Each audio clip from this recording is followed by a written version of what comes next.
Today's episode of the Chitheads podcast features Nkem and Ndefo. Nkem and Ndefo and Ray Johnson will be co-teaching a new course beginning July 20th, 2020, Embodied Activism, Navigating the Intersections of Embodiment and Social Justice. To learn more about this exciting new online course, head to embodiedphilosophy.com/activism. Again, that's embodiedphilosophy.com/activism. Hello, everyone, and welcome back to the Chitheads podcast. My guest today is Nkem Ndefo. Nkem is the founder and president of Lumos Transforms and creator of the Resilience Toolkit, a model that promotes embodied self-awareness and self-regulation in an ecologically sensitive framework and social justice context. Licensed as a nurse midwife, Nkem also has extensive postgraduate training in complementary health modalities and emotional therapies. She brings an abundance of experience as a clinician, educator, consultant, and community strategist to innovative programs that address stress and trauma and build resilience for individuals, organizations, and communities across sectors, both in her home country of the U.S. and internationally. Nkem is particularly interested in working alongside people most impacted by violence and marginalization. So hi, Nkem. Thank you so much for joining me today. Thank you so much for having me. I really appreciate the invitation. Yeah, I'm really excited to talk to you today about what is a really interesting conversation around trauma-informed, and we've kind of agreed to explore the difference between trauma-informed and what we might call kind of the orthodox view of trauma treatment. But before we get into all of that, I'd love to hear a little bit about the story that led you to the work that you do today. Oh, it's a long one, right. But I think it's funny. My mother a few years ago said, "I don't understand your professional career at all." Meaning it's like very eclectic, yeah. Right? In the nicest term. And I explained to her what the through line was. And she went, "Oh, now I see." So I've always been interested in the relief of suffering. I've always been interested in,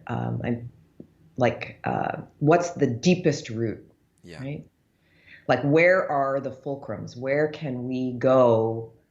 I've always been interested in depth. Where can we go underneath to those deeper roots and make the kind of change that's possible, right? Yeah. As opposed to being, very superficial, picking the fruit off the tree, so to say, and expecting a different tree.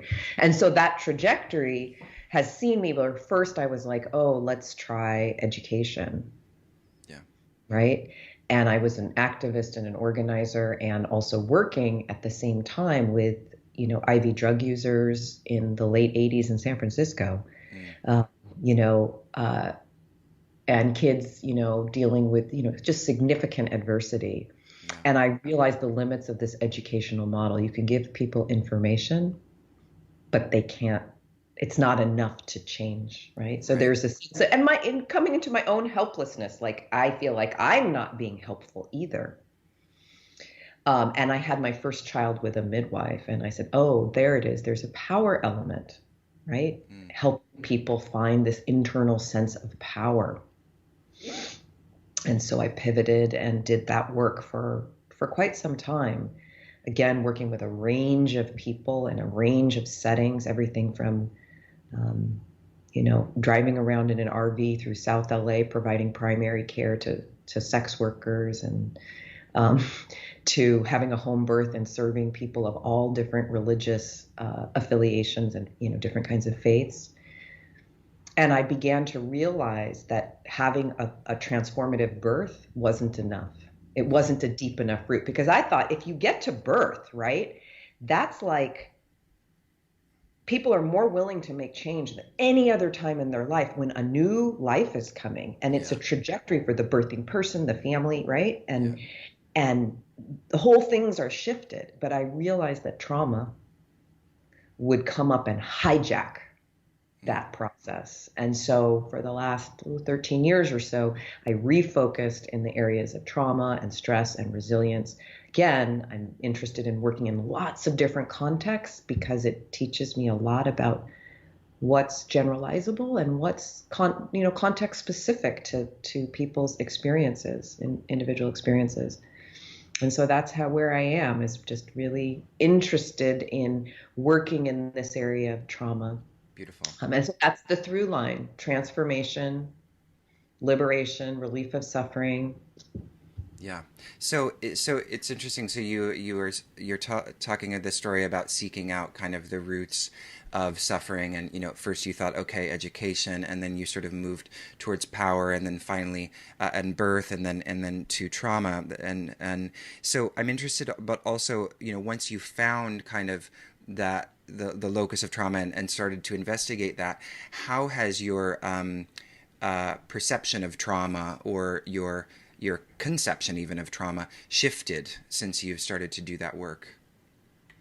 I think I've always thought of trauma very broadly because I came from an organizing background. In my undergraduate, I studied directly with Angela Davis. I mean, I was Wow. working in, I ran a women's center at San Francisco State. I mean, I went there Amazing. to study with her. Yeah. So I was doing, sort of anti-racist, anti-oppression, then it was anti-apartheid, like looking at, intersectionality before we had the word. So it was a broad scoping of what trauma is, as well as my own individual experience as a survivor of childhood sexual trauma, Mm-hmm. and then the transgenerational trauma in my family, on my father's side from Biafra, from Nigeria, on my mother's side, Jewish Ashkenazi, coming from, pre-Holocaust, but still the pogroms, etc. So all of those threads were part of what I thought was trauma, was always quite big.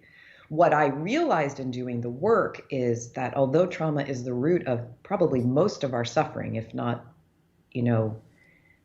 our own personal suffering or collective suffering, but also engenders what we inflict on others, Yeah. individually and collectively, I realized that most people were not ready to engage in the dialogue around trauma. If you say the word trauma, people are like, not me, them. Mm. It's somebody else's. There's very few people who really can talk about it.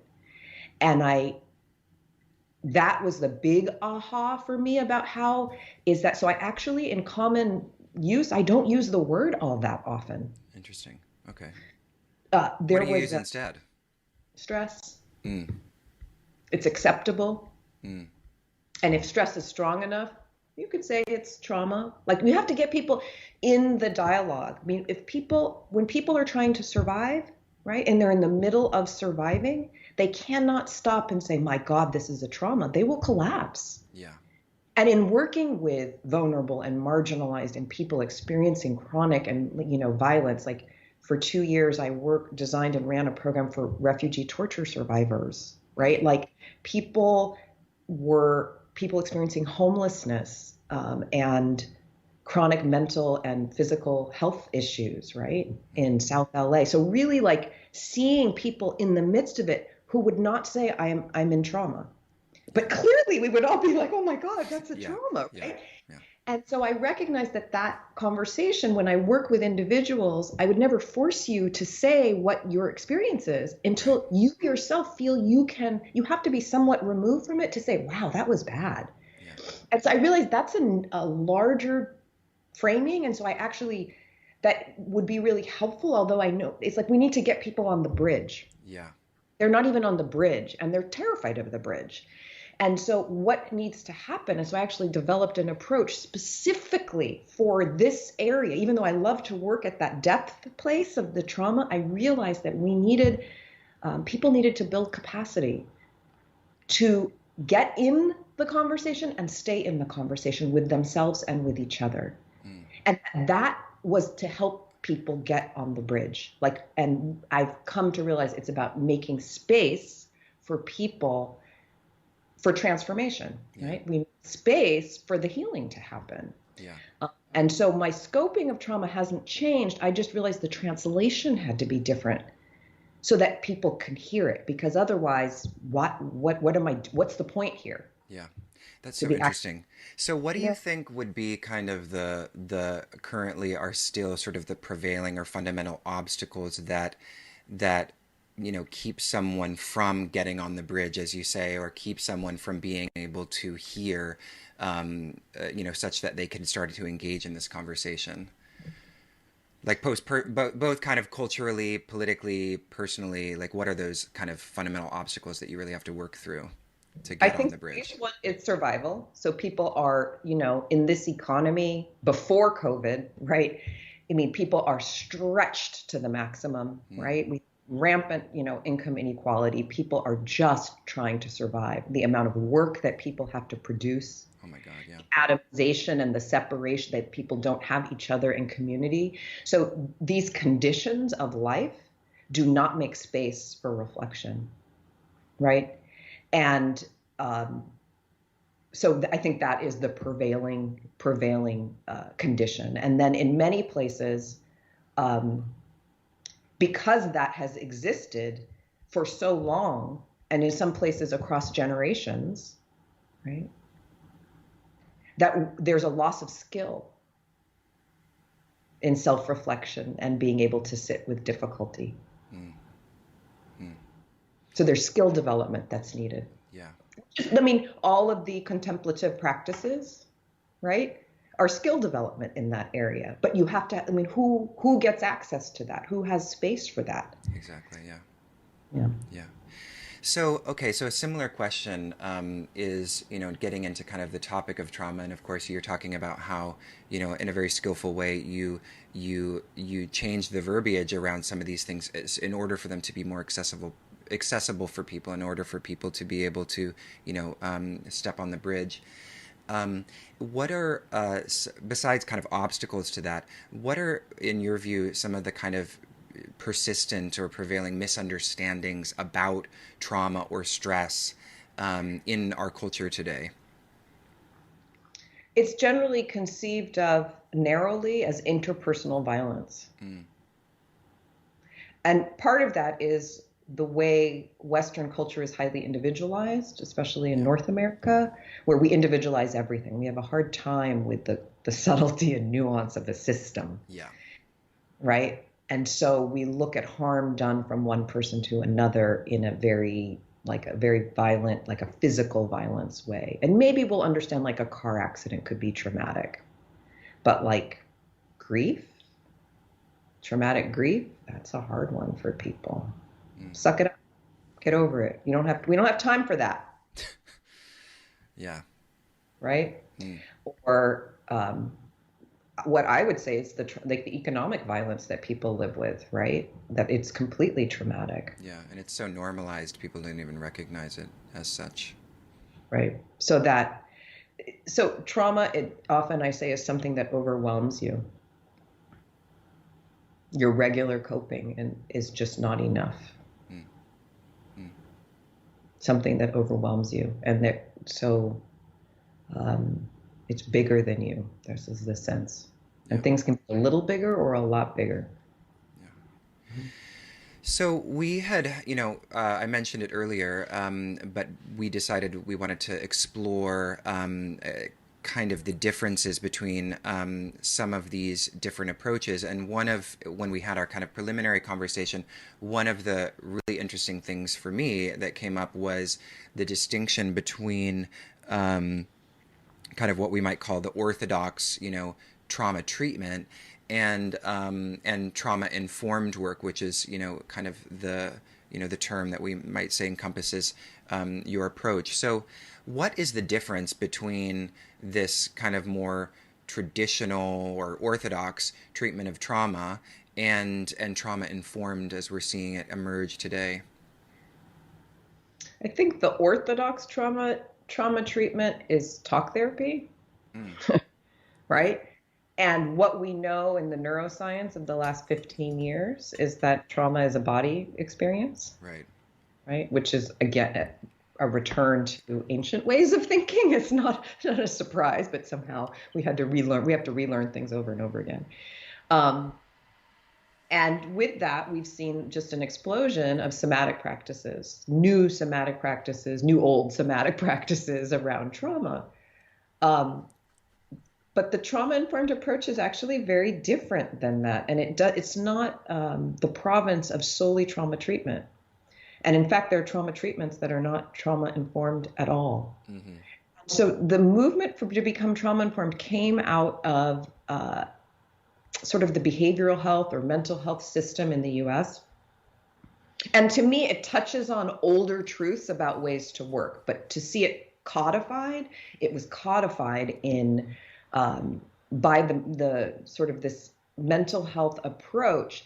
And it has, like, the goal is, it's a little bit of universal precautions, which I think about HIV, right? When HIV, we first discovered HIV, the idea was like, oh, you're only going to wear gloves or use protection with people who are high risk. And then people are like, whoa, whoa, whoa. Let's assume everybody has this. Let's use universal precautions. Everyone wears gloves. Everyone has safer sex. It's just what you do. And it's sort of a universal precaution around trauma. It's an assumption we all have some. And how do we avoid, one, how do we recognize it, right? And how do we avoid re-traumatizing? And not only that, how do we build systems and practices and structures that encode that knowing and that way of being? And that's being trauma informed. And so there's 6 central principles which are worth mentioning, these principle clusters. And these center and guide, I find them as guideposts for living a humane life, right? So the first is safety. Second is trust and transparency.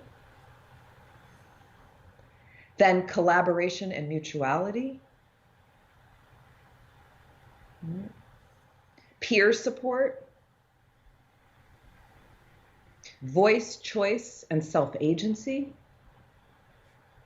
And cultural humility.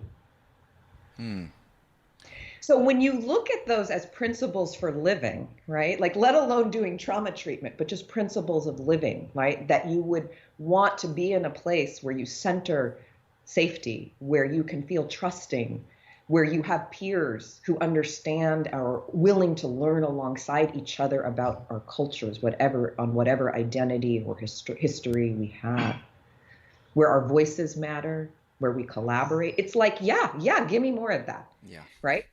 And so a trauma-informed approach can exist anywhere. It can exist in education, it can exist in healthcare, and ideally it should exist in trauma treatment, but it doesn't always, right? So I can think of this moment of reckoning for many of these somatic practices, trauma treatments, when suddenly they're being called out for racism, right? If you're not culturally humble, which means basically it's an anti-oppression lens, you're trauma informed. So all of these trauma treatments that are now like, oh no, right? They're basically saying we're not trauma informed because we missed this part. And it's not enough. I have this thing. It's not enough to diversify your teaching staff. Right. I really don't care about the identity, frankly, right? It's about the perspective and the approach. And even so much as the thing about cultural humility that's very interesting, it's like, I don't expect you as a white man to have my experience, nor would you expect me as a Black woman to have your experience, right? It's how do we learn together about each other? And we do that from a culturally humble stance. And we do that from recognizing we all have culture. I have culture, you have culture on all different axes. I have a disability, I have whatever the axes, I'm cisgendered, whatever the axes, I have some culture around that, right? And the one big problem with a lot of these somatic therapies is not even that they don't include the experience of people of color, Black, Indigenous people of color. It's they don't even include their experience of whiteness. They don't even include their own culture. The assumption is their culture is normative. Yeah. That is not culturally humble. That's not trauma informed. And that's just one place. Yeah. Right, that we can talk about. So I just said a whole lot of stuff. Oh my gosh, it was so amazing. I love it. So on that, on that topic of cultural humility, so what are some of like the techniques that would be kind of implemented for that to start showing up so that, each individual could start to face, confront, and really acknowledge and therefore become more sensitive to both one's own culture outside this kind of normalized gesture that you're mentioning, and then someone else's? Like, what are the sort of tools that one uses? I understand like the theoretical reasoning, but what are some of the ways that can start to take place within the trauma-informed context? Well, first off, sometimes you'll hear this idea of cultural competence, which you just like, let's just tuck that out on the ear. Like, there's no way anyone would ever be completely competent in all cultures and all Right. subcultures. So just like, okay, so right, Yeah. like there is no expert, right? So that's why I like the idea of the humility. Hmm. And it's this idea, can we interrogate our own cultures on all axes of identity and history? And that's a big shift, right? To de-center or decenter ourselves, right? Yeah. And it's a developmental task because as children, we're the center of the world. And it's a developmental task of maturity to decenter ourselves. Mm. Mm. Right? And how we are our normalcy, right? Like that I am the norm and you are the other on everything. And so, it's a big lesson in empathy. It's a big lesson in empathy. And I think about some training. I mean, I've had lots of training over the years, and I trained with a group of doctors in Mumbai for a number of years. It's called the sensation method of homeopathy. And in this method, it's about deeply listening to people about their core experience, even to what gestures they make and the synchrony between gestures and words and I had to really go to a meditative state to remove my preconceived notions of even how people defined words. Heavy. What's heavy to you? And we would talk for 20 minutes about what heavy is until there's a gesture that comes for heaviness for that person. And I learned how different people are. It was such a lesson in humility and so for every regular conversation I have, I don't go into that meditative state. I'm totally projecting and identifying and centering myself. And I don't think we need to be so absolute, right? I was doing it for, a purpose there, but it was instructive. Yeah. And so this process of how could someone else look at this, right? And this is having, I think of my own intersectional identity, right? I have an African father, but I grew up in the United States. So I look African American, but I'm African American, right? Right. And there's other junctures of being at the intersections. And so I became very adept at code switching. Mm. I can switch into one vernacular and into another vernacular. And I call it almost like it's like a conscious chameleon, right? Like we can switch here and there. And so when you are marginalized, we become very good at code switching. Mm. So it's easier for us to do this. But if you are centered in any way, it's very hard. It's not a skill that you had to develop to survive. Yeah. Mm. Yeah. So, you're talking about, like the meditative component that really, because a lot of the things, especially with the words, which is so beautiful, like the way in which kind of we sort of, how different words are affectively charged based on, culture and there's a kind of almost like an embodied disposition that sort of like very subtly arises, in kind of the differentiated expression of words. But, to encounter that, do you think that it's necessary? Like, are we able to do that without something like some kind of contemplative practice? Like, what is the role of contemplative practices in this work? They're very important. The first off is if you have the space for a contemplative practice, then yes. And if you don't, yeah. Like my work is helping make space for people to have it. Yeah, that's beautiful. That's where I work is making space. Yeah. I love the deep dives, but I recognize that this was just needed on a mass level. So yes, and and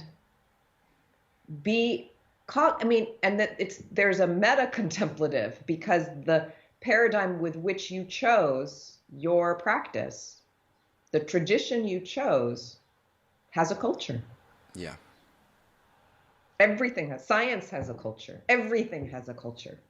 It's what the questions you ask come from your culture. There are questions you can't even conceive of because they're outside of your frame. Yeah. Yeah. And to me, that excites me, right? Yeah, That I love that. excites me, right? It's like, oh, it's so juicy. What else is like the unknown unknowns in the best kind of way, Yeah. right? But for a lot of people, it's terrifying. And I recognize that that's terrifying. And instead of shaming people for not being able to cross that, it's like, what do you need? Because I see it like, what do you need? How can I help you? Mm. And that we can do this together. And I think as we build that capacity individually, we start to build it collectively for holding, like our ability to hold these conversations right now in relation to the uprisings. The uprisings has caused an opening. Yeah. Right? Right. And those of us who can sit, I think about during the peak of New York COVID, right? Hopefully that was your only peak. We'll be done with that. I hope so too. I had the opportunity to work with, on a couple of occasions, a group of chaplains for a large hospital system. And they came both times because they were overwhelmed with right? Hmm. And I mean, these are people of faith. I think of I mean, it really shook me, actually. I think that's one of like a moment of the pandemic, my experience was what that meant for people of faith who are chaplains to feel like they're buckling. Yeah. Right? Yeah. And in the conversations, what I want to highlight was they said that it was very frustration to see the medical providers like robots because there were so many bodies they were processing, alive and dead. And I said, they don't have the capacity to feel. They have to keep moving. And if they don't, they'll collapse. Yeah. And there was like a compassion around that. And I said, and you as people of faith with deep contemplative practices have a bigger capacity. So you can feel more. You can hold more of the trauma with people. Right? But everybody has a limit. We're in human bodies. Yeah. We have a limit. And even they had reached their limit. And so it was okay for them to hear, yeah, you might be numb right now. You might not have the space to have that contemplation about the nature of trauma right now, because you too are surviving, and to have compassion around that. And that in cycles, we have contraction, we have expansion, right? Yeah. So. Yeah. So, you're talking about helping others make space, like in this example with the New York hospital chaplains and also in other contexts where, helping people find space for the contemplative component or part of their lives. So I'm curious as to kind of how you do that, because I know that there's a lot of people that just like, I just don't have the time, like that's kind of the big thing. But is that even like the feeling of not having the time, is that really a symptom or expressive of something else? Like how do you help others find the time? I mean, find the space? So whenever I'm up against a quandary, if I come back to those trauma-informed principles, they're guideposts and they'll have an answer. The answer is the guidepost of safety. The answer here is the guidepost of choice. Okay? And cultural humility. Those are the three principles that have guided how I come to that. And the one is, I do kind of education about stress. And I just say, like, this is what stress looks like. This is what stress feels like. Does any of this resonate? Yeah. Right? And people are like, oh, yeah, this resonates. Okay? And I talk about, through this kind of thing. And then I say, stress is there to save you. Your stress responses save you. So there's a validation of their experience. Like I'm looking, when they're saying, I don't have time, I'm doing this and that, I'm trusting them at face value. That is their experience. Yeah. I'm not, you have 2 minutes to do something, right? Yeah. That means I don't trust them. So I'm going to pull trust in too. I'm going to trust them, trust people, and they become trustworthy. I trust them, I become trustworthy. I trust what that is their experience. And I say, your stress is there to keep you safe. right? It's there to keep you safe. So right? It's not a bad thing. And then the question, we have a series of guiding questions that we use in our practice. And I say the question is, just ask yourself, is my stress serving me right now? So then this question of like, because I've described what stress is, and they're like, well, yeah, it is. I'm like, good, then go do it. Go, hustle and do what you do. But is there a chance you could be over responding a little bit? Like a little extra that maybe you didn't need? And they're like, no, maybe. So I take it as an exploration, right? So there's no judgment. I trust your experience. Maybe it's exactly, but is there a possibility? And just by asking it in that question, in that way, right? I'm centering them. They get to make a choice there.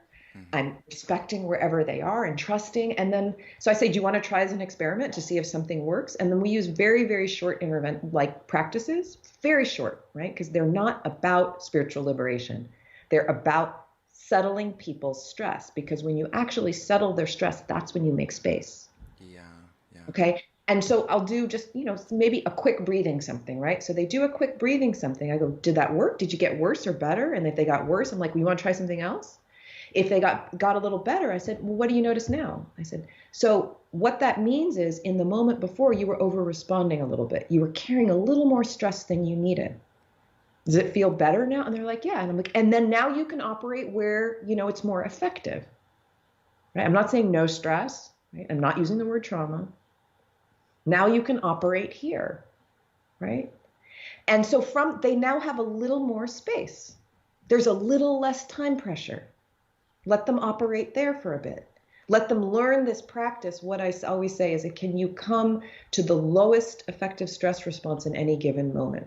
Or alternately, I'll say a key to resilience is knowing when it's safe enough to rest and resting effectively. So just, right, this is how I put it, just little bits. And it makes it so it's safe. I'm orienting towards safety. I'm trusting that we do this together collaboratively and figure it out together. And in that way, people discover a little more spaciousness, right? So there was a woman who was we have a certification program, and she was in the certification program. She's a counselor in a university, a big university in California. And so the school sent her, and she's in the program, and she can only do the movement practices. She can't do any of the seated practices, and they're all short. We're talking like a minute. Doesn't work for her. And it's nothing, if you're that activated, of course it's going to make you worse. Like, it's not a surprise. Yeah. So it's like, use what works for you. About 2 months into the program, the certification program, where she's practicing regularly journaling and practicing together collectively as well, individually and collectively, she says, I'm going to try one of the seated practices. And she did. And she's like, it worked. Amazing. Because she had to use the movement practices to make enough space to even do a seated practice. Yeah. So instead of saying, you have to, come on, let's put you on a schedule. And this is my learning. I've done a lot of work with gang intervention workers. You got to meet people where they are. And that's a big part of being trauma informed. Like, I can come in with all kinds of theories, and these guys will just be like, no. Right? Or teenagers. Like, I've run a few programs for pregnant and parenting teens, like experiencing homelessness. Again, I wasn't kidding when I said working with folks who are, vulnerable and marginalized. And what did they have to teach me? Right? Like, I think of one girl in particular where she talked about her family dog being sick, and they didn't have money to go to the vet, and it was really distressing for her. And I could, I was like, oh God. And so the question was how was your stress response? Like, do you think it matched the situation? She goes, no, I think I over responded. I think I could have taken better care of myself. And that was from her. Yeah. Right? Like, so she's reclaiming her power around her responses, and when so much is out of control for her. And then another girl in that same group who was 15 with a 1-year-old living in a hotel on a voucher was so worried that her baby was crying and she would be kicked out and be home on the streets again. And she said, you know what? I think I'm pretty frozen. And she goes, and I think that's where I need to be. And we were like, that's exactly where you need to be. rather than demanding that she make space and become contemplative under those conditions. No. No, not under those conditions. And so this is what taught me to be flexible and like really what is generalizable and what is specific, and how do I meet people in a very trauma-informed way to their circumstances. Mm-hmm. And she stayed, and she kept coming every week. She came every week. She came, and we actually had an outside evaluator on that program, and her resilience grew more than anybody else in that program. Wow. So let's talk about resilience a little bit, because, you have developed this beautiful offering called the Resilience Toolkit, which is, a certification program that you offer through your center. What is resilience? And, just like, getting very kind of basic concept sort of way, like what is resilience from the perspective of your work? So resilience is often thought of as bouncing back, right? Like the quality of bouncing back, I kind of think it's like a flexible strength to meet challenge, right?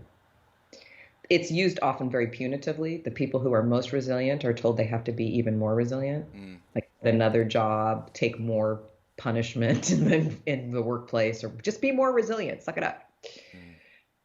So I reject that use of the word resilience. And there's some people who will use resilience in the idea of bouncing forward, like a post-traumatic growth, like something happened and you're now stronger and wiser for it. Like, so you bounce forward, which I like. And the way we like to scope it, we call it alchemical resilience. And this idea, yes, it's the flexible strength to meet challenges. Yes, it's bouncing forward, but it's more than that. It's like, so now that you have this flexible strength to meet challenges, right? What are you doing with it? What are you doing with this extra capacity now? Hopefully, working to change the conditions of adversity in the first place. Right? So the people around us don't have to be so resilient, that we make this a kinder and gentler and more, more just place to be with, exist and together. And so it's the alchemy of making something, greater than the sum of its parts. Beautiful. So that's the kind of resilience I'm after. So that's my North Star. I love it. So, I want to mention for those that are listening that, coming up, you in a couple of weeks, you and Ray are teaching, Ray Johnson are co-teaching a course on embodied activism. And so I wanted to ask you about kind of what it means to embody activism, or as one of the kind of slogans of the course says, to bring your body to the work. And how does that contrast with maybe, I don't know, orthodox forms or less disembodied forms of activism? Everything's political. The decision to be political or non-political is political. Yep. Mm-hmm. So we're doing activism all the time. I'm a big fan of making the implicit explicit, so you can be more intentional about it. Less oops going on. Oops, I did it again. And so we like to, Ray and I have been talking as we're developing the course about what does everyday activism look like versus this idea I'm out protesting on the street. What is the activism that shows up in my conversations, in my way of dressing, my way of thinking and being, right? I even think about the civil rights movement in the US in the 50s and 60s, and we think about the big movements and marches. Yeah. I always thought was interesting is that were women who cooked. There were these legions of, someone had to feed all those protesters. That was their activism. They fed people. Yeah. They fed their bodies. So activism, so how we think about activism. So a big part of it is we want to really broaden how you think about it and recognize we bring our body to everything, right? And when we do things intentionally, unintentionally, we think, we're disembodied. Our body is still there and it's still actually calling a lot of the shots. Better make friends with it and connect with it and use it as a resource to help us with sustainability, right? But also as a really wise, it can be a very wise compass. I mean, I think for trauma survival, the idea that our bodies will never steer us wrong is not true, because if you're a trauma survivor, our compasses are really screwed up. Our compasses get real screwed up. It takes some time to get them to, find north and south. But that said, in that process where your body can be a source of wisdom, alongside, it's not an either or. It's, how do we move into more both and situations? It's not either I'm political or I'm spiritual. Yeah, exactly. Yeah. No, thank you. No, thanks. Bye-bye. So, this is interesting. I love what you're saying. I wanted to add, you're talking about how when we have kind of unresolved trauma, our compasses are screwed up. And I'm wondering, in the context of activism, how you see this showing up, in kind of the political sphere and kind of the domain of activism, when we haven't maybe as yet integrated the activism into our bodies. I mean, I think that's where some of the danger lies. So when you're in a fight state, you're struggling and you're fighting, right? And against injustice, and if you're not aware of that fight response, it becomes generalized, right? It becomes generalized. So you turn on your, the folks who are side by side with you, right? It becomes just, and with that fight, right, there's a myopia, right? A narrowing and a constricting of your vision, a rigidity, which, right, if you're not aware of that, and I don't know. I mean, I've come to realize that there are,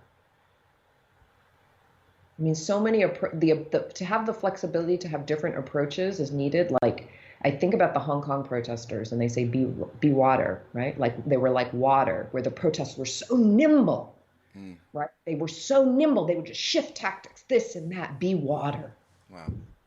Okay. And I think about that fantastic book, This Is Not an Uprising. Highly recommend this book. This Is Not an Uprising, about nonviolent, or about, civil protest and strategy. And this idea of flexibility that comes in. And so, like, if your trauma, as trauma often is around powerlessness and helplessness. Okay? And if you have not done a significant amount of healing around that, any place you feel helpless will be terrifying. We are all helpless sometimes. So if you're, like, even needing to ask for help can be so hard. And so then we get in this, folks who need to do everything and carry everything. I'm in recovery. Thank you very much for that one. So I'll call myself in on that.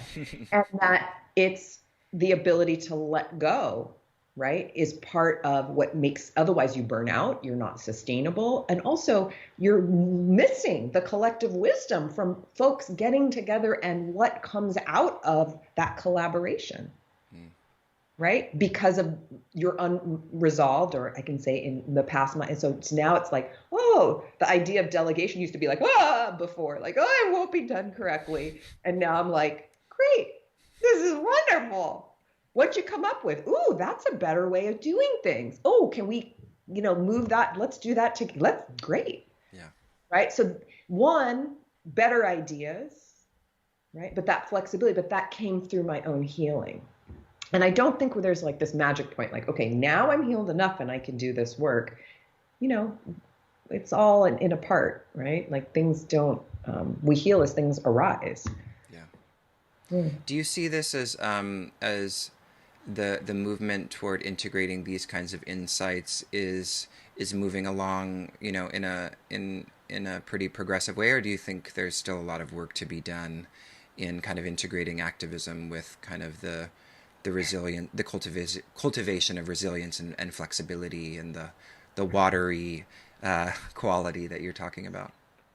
I mean, I have to credit like Black Lives Matter like has always had like a self-care element. There Yeah. was a spiritual element. I remember seeing a panel a few years ago where they had someone from Black Lives Matter LA and someone from traditional Black church talking about the role of spirituality in Black liberation. And so to me, like spirituality often has a much better, much stronger body component. And so it was just so beautiful to see that conversation. Um, I think it's fits and starts. It depends, some places it's happening well, some places not so much, but the conversation is up more than ever, and how people are better scoping away from this narrow idea of self-care to collective care, the Yeah. need for people to rest. I love the work of the Nap Ministry, if you've seen her, Yes. right? About, reclamation of rest, recovery as a form of activism, as anti-capitalist, um, right? Again, Yeah. making space Yeah. here. It's so Mhm. interesting how we've, just become completely socialized to fill every gap. It's like you this idea that like, oh, I have a spare 5 minutes. I should get this accomplished. I should be productive in this way. This hyper, you know, productivity kind of compulsion that we all have, which I think is, I don't know if you agree, but I think is partly why contemplative practices have become so popular by necessity. It's like because it's sort of an active, like these are the 20 minutes when I'm doing nothing. This is the 20 minutes when I'm actually resting and restoring. Um, Whereas perhaps, I don't know, 20, 30 years ago, when it wasn't quite as intense, there was, time to be bored. It was before cell phones. It's like you actually you could have a period where you had literally nothing to do and you laid on your floor and listened to music. But But then in service, right? Like neoliberalism will come and suck us everything up. So we see mindfulness in the workplace so you can be more effective. yeah, exactly. Yeah. You want to be more productive? Meditate. Yeah, exactly. Yeah. Well, so this has been a fascinating conversation, and I'm really grateful for you offering your time today, Nkem. So I want to just maybe close by seeing if there's anything you'd like to offer on the topic of trauma informed in relation to anything we've been talking about that you think would be a nice kind of note to end on. I think whatever you do, it's like coming back to those principles. And if you can only just remember just the safety and trust, like even just that, the safety and trust, or even just one safety, like how are you centering safety in your relationships with yourself, your relationship with yourself, with others, right? Um, how are you trying to build more safety? Mm, Because that is like one of the best ways to make more spaciousness. And when we're more spacious, we're more creative, we're more connected, we can dream, yeah. we can vision. So Yeah, and just a little bit on that because I actually wanted to talk to you about safety because one of the things I noticed on your website and or on the website of your center is which is also something that I've seen in Stephen Porges's work about like safety being, we have this idea of safety being sort of controlling the environment in various ways, whereas the safety you're talking about is like the cultivation of kind of an inner experience of safety. Is that right? it is. And to recognize it's again as safe as possible. I don't want to discount what's external. You're living with violence. Yeah. Like, my son goes out for a run. He's over 6 feet tall, a young Black man running. I'm nervous, and I should be because it's Yeah. not safe. And so that needs to be named. But the thing is, it's when he comes back home And he's actually safe here if I'm still carrying it. How do I know? How can I return to a safety? He's actually okay instead of still carrying it. Mm. Right. And it's the where I can find that, right? Because if I stay in that high activated state, I'll burn myself out, and then I can't do any of the larger changes that need to happen to make this a safer world for my son. Right? But if I can find a little bit of safety, I can connect to him. I'm a little bit more clear thinking. I can start, maybe I do some writing, maybe I make some calls, maybe I plan, something can happen because I settled in that moment. So as safe as possible. Yeah. That Mm-hmm. was that was a wonderful explanation of that, of just like, of that, the validation of like an actual, a stress and anxiety around a given situation that's totally warranted. But then when it's transitioning into, where your son is safe, does it still carry with you? And that being really the crux of it. That's a beautiful way to think about it. Yeah. Well, thank you, Nkem. This has been such a fantastic conversation. Do you want to share anything with the listeners about where they can find you, how they can learn more from you? So the Lumos Transforms is where my home is, and the Resilience Toolkit, you can find that website, .co, not .com. We thought there was a better use of $5,000 than an M. Gosh. And then personally, and we're on all the usual socials, Yeah. Lumos it. And then personally, I'm on Twitter. Is probably my most, if you want to, with my name, Ndefo, Nkem. So maybe you'll put that in show notes. Oh, yes, absolutely. Okay. Excellent. And then, of course, I will mention one last time this course with you and Ray Johnson called Embodied Activism. And I'm going to screw up the subtitle, Understanding the Intersections of Embodiment and Social Justice.